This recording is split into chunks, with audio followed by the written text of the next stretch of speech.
Hello, मैं परमेंद्र आप सबका स्वागत करता हूं लर्न विद परमेंद्र रावत में। इस वीडियो में हम बात करेंगे आर्मी जीडी के एग्ज़ाम के बारे में। कैसे हम इस एग्ज़ाम को अटेम्प्ट करें, किस तरीके की स्ट्रैटेजी होनी चाहिए, कैसे हम टाइम को मैनेज कर सकते हैं। ये वीडियो उन सभी स्टूडेंट्स के लिए काफ़ी यूज़फुल होने वाली है जो आर्मी जीडी के एग्ज़ाम की तैयारी कर रहे हैं या फिर हाल ही में जिनका एग्ज़ाम होने वाला है।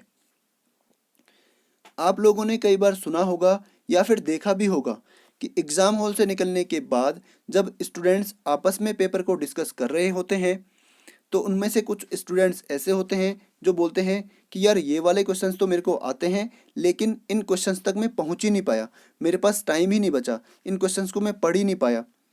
तो जो ये प्रॉब्लम आती है इसका जो मेन कारण है वो है आपका प्रॉपर स्ट्रैटेजी का ना होना और प्रॉपर टाइम मैनेजमेंट का ना होना। तो इस कमी को हम कैसे दूर करेंगे जानेंगे हम इस वीडियो के ज़रिए।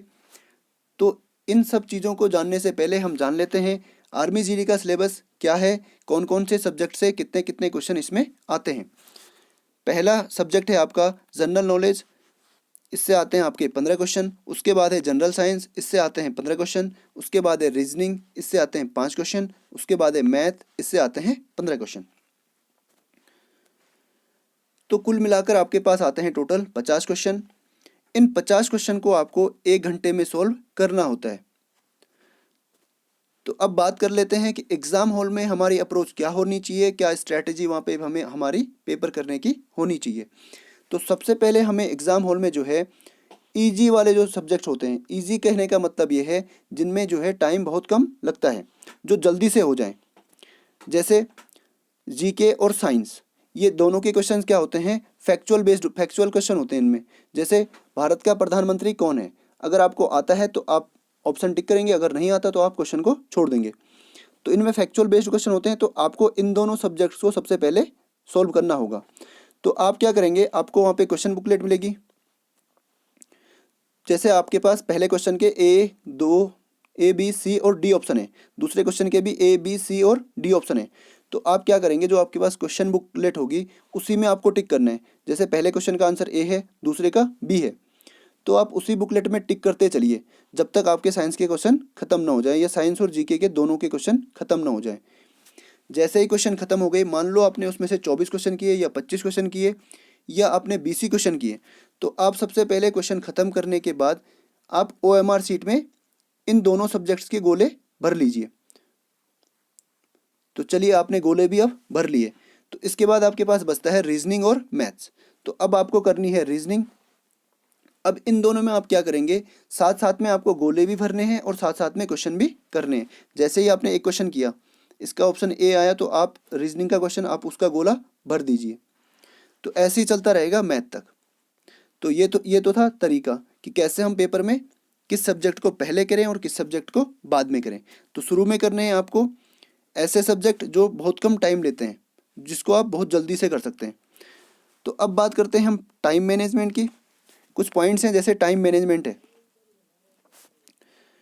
तो टाइम मैनेजमेंट हम कैसे करें, तो ये मेरे हिसाब से मैंने अपने हिसाब से बनाए हैं, आप इसमें थोड़ा सा कम ज़्यादा हो सकता है, ये एवरेज हमने लिया है। तो सबसे पहले बात करते हैं जनरल नॉलेज की। तो जनरल नॉलेज आपका लगभग 8 या 9 मिनट में आपका ख़त्म हो जाना चाहिए। आपको क्वेश्चंस को बड़े ध्यान से पढ़ना है और उनका आंसर देना है। कई बार क्या होता है कि क्वेश्चन में पूछा होता है कि कौन सा ऑप्शन नहीं है, तो आप जल्दीबाजी में क्या करते हैं, जो क्वेश्चन उसमें पूछा नहीं होता आप उसका आंसर दे आते हैं। तो इन क्वेश्चंस को आपको बड़े ध्यान से करना है और उसके साथ साथ टिक करते चलना है। तो जनरल नॉलेज में आपको देना होगा 8 या 9 मिनट लगभग। आप कम भी कर सकते हैं। आप जितना टाइम यहाँ पे कम देंगे उतना ही फ़ायदा आपको मैथ और रीजनिंग में होगा। उसके बाद जनरल साइंस में भी आपको लगभग इतने ही मिनट देने हैं। उसके बाद आता है आपका गोले भरने। उसके तीसरे नंबर पे इन दोनों को टिक करने के बाद आपको इनके गोले भरने होंगे। मैंने यहाँ पे 4 मिनट दे रखा है, हो सकता है आप 2 मिनट में भर दें, हो सकता है आप 3 मिनट में भर दें, हो सकता है 5 मिनट आपको लग जाएं। उसके बाद आती है रीजनिंग। तो उसके बाद रीजनिंग को सॉल्व करते चलना है और साथ साथ में OMR शीट में गोले भी भरते चलने हैं ताकि आपका क्वेश्चन कोई छूटे ना। उसके बाद है मैथ्स। रीजनिंग के बारे में एक चीज़ आप जान लीजिए, रीजनिंग में कभी कभी क्या होता है, जैसे मान लो एक क्वेश्चन है, आज आपने एक क्वेश्चन उठाया, आप उस पर आपने उसको कम से कम 10-12 अटेम्प्ट आपने उस क्वेश्चन पे किए और आपका आंसर फिर भी नहीं आया, लेकिन आपने उसी क्वेश्चन को, सेम क्वेश्चन को अगले दिन उठाया और हो सकता है कि अगले दिन वह क्वेश्चन आपका 10 या 15 सेकेंड में ही हो जाए। पहले दिन तो आपने कम से कम 10 बार किया था, 20-25 मिनट दिए थे, लेकिन नहीं हुआ था। लेकिन अगले दिन आपका केवल 10 या 15 सेकेंड में ही ये क्वेश्चन सॉल्व हो गया। तो रीजनिंग में क्या होता है, कभी कभी तो लॉजिक एकदम से स्ट्राइक कर जाता है, कभी कभी लॉजिक स्ट्राइक करता ही नहीं है। तो ऐसे क्वेश्चन अगर इसमें आते हैं तो आप ऐसे क्वेश्चंस को पहले राउंड में छोड़ सकते हैं। उसके बाद आती है मैथ्स। तो मैथ्स के बारे में एक इम्पॉर्टेंट चीज़ है, ये आपको हर एग्ज़ाम में ध्यान रखनी है। आप जो भी कॉम्पिटिटिव एग्ज़ाम देते हैं उस एग्ज़ाम्स के लिए काफ़ी इम्पोर्टेंट है। मैथ्स को आपको जो है राउंड्स में करना है, इन राउंड्स। किस में करना है? राउंड्स। मान लो आपके पास इसमें है 15 क्वेश्चन मैथ के। अब आपको पहले राउंड में कौन से क्वेश्चन करने हैं? पहले राउंड में आपको ऐसे क्वेश्चन करने हैं जो काफ़ी ईजी होते हैं, जिनको आपने कई बार पढ़ रखा है या फिर वो ईजिली सॉल्व हो रहे हैं। तो आप लगभग 7-8 क्वेश्चन या फिर 9 क्वेश्चन आप पहले राउंड में सॉल्व कर सकते हैं। ये डिपेंड करता है कि आपने कितना पढ़ रखा है, आपकी तैयारी कैसी है। आपको पहले राउंड में उन क्वेश्चन को नहीं उठाना है जो आपने कभी देखे नहीं है या फिर आपको लगता है कि ये थोड़ा सा लेंदी है। ऐसे क्वेश्चन आपको पहले राउंड में नहीं उठाने हैं। अब आपने 8 या 9 क्वेश्चन पहले राउंड में कर लिए, अब आपके पास बच गए 7 या 6 क्वेश्चन। अब अगले राउंड में जो दूसरा राउंड होगा, आपको कम से कम 3 राउंड में मैथ्स को सॉल्व करना है। अब जो दूसरा राउंड होगा, दूसरे राउंड में आपको क्या करना है? उन क्वेश्चन को करना है जो आपने पढ़े तो हैं, लेकिन आपको लग रहा था कि इनमें क्या होगा, टाइम ज़्यादा लगेगा। तो अब दूसरे राउंड में आपने ऐसे क्वेश्चन करने हैं। तो पहले आपके हो गए थे 8 या 9, अब मान लो आपके हो गए 4 या 3 क्वेश्चन हो गए। अगले राउंड में जो दूसरा राउंड था उसमें आपने 4 या फिर 3 क्वेश्चन आपने सॉल्व कर लिए। तो अब आपके हो गए 12 क्वेश्चन। अब यदि आपके पास फिर भी टाइम बचता है तो उसके बाद आप उन क्वेश्चंस को भी सॉल्व कर सकते हैं जो आपको नहीं आते थे। क्या पता आपको बेसिक से करने से वो क्वेश्चन हो जाए। तो कुल मिला के मेरा कहने का मतलब ये है, जब आप एग्ज़ाम में बैठे होंगे तो सबसे पहला सब्जेक्ट आपको या तो जीके लेना है या फिर साइंस लेना है। इन दोनों को पहले करना है, उसके बाद रीजनिंग, फिर लास्ट में मैथ। और मैथ और रीजनिंग के साथ साथ में गोले भी भरते चलने हैं। पता चला आपने क्वेश्चन बुकलेट में तो आपने टिक कर दिया, लेकिन लास्ट में आपके पास गोले भरने का टाइम नहीं बचा। तो आप जितने क्वेश्चन करते चलेंगे उतने क्वेश्चंस के आप गोले भरते चलेंगे।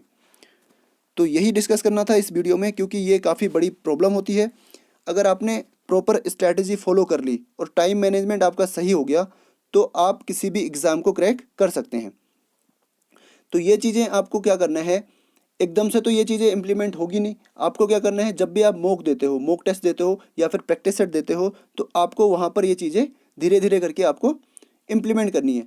शुरू शुरू में आपको दिक्कत होगी, आप हो सकता है कि आप 8-9 मिनट में जनरल नॉलेज ना कर पाएँ, लेकिन जैसे जैसे आप पढ़ते चलेंगे, जैसे जैसे आप इस तरीके से करते चलेंगे तो आप इस हिसाब से आप ढलते चलेंगे। आपको लगभग 10 या 12 प्रैक्टिस सेट के बाद ही आपका इम्प्रूवमेंट होने लग जाएगा। तो पढ़ते रहिए। और जिन स्टूडेंट्स का अभी 25 तारीख को एग्ज़ाम है उनके लिए बहुत बहुत अग्रिम शुभकामनाएं। इस वीडियो में बस इतना ही था। Signing out.